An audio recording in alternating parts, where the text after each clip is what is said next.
চারপাশে প্রচুর মানুষের সাথে দেখা হবে, অনেক ভিড় ঠেলে এগোতে হবে, অনেক রকম কথা কানে আসবে। শুধু আপনাকে যেটা করতে হবে সেটা হলো ইগনোর। জীবনে কিছু মানুষ আবর্জনা ছড়াতে আসবে, তাদেরকে আগাছার মতো উপড়ে ফেলে দিতে হবে। লাইফ আপনার, বাউন্ডারিও আপনাকেই সেট করতে হবে।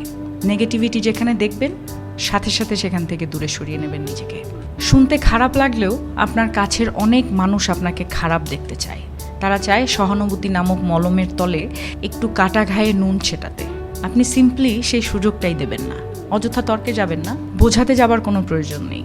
আপনার সামনে কেউ যদি বলে আপনি মূর্খ, তাই মেনে হেসে বেরিয়ে আসুন। ওই যে সময় আর এনার্জি বাঁচিয়ে নিলেন, ব্যাস কেল্লা ফতে।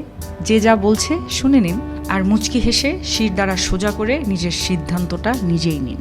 যারা নিজের সিদ্ধান্ত নিজে নিতে পারে তারা আসলে জীবন চেনে, বোঝে।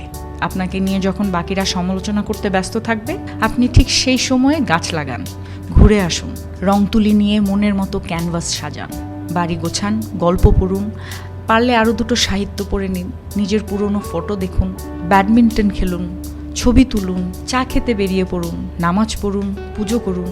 মোট কথা, তাদের কথায় রিয়্যাক্ট করবেন না একদমই।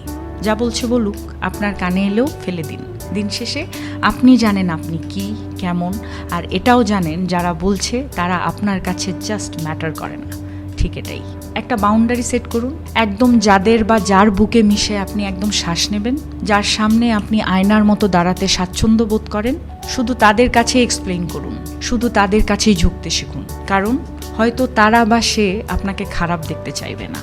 বাদ বাকি দুনিয়াকে একদম ঝেড়ে ফেলে দিন। একটা কথা মাথায় রাখবেন, জীবন অনেক সুন্দর। আপনি যে জীবনটা বাঁচতে পারছেন সেটা অনেক সুন্দর।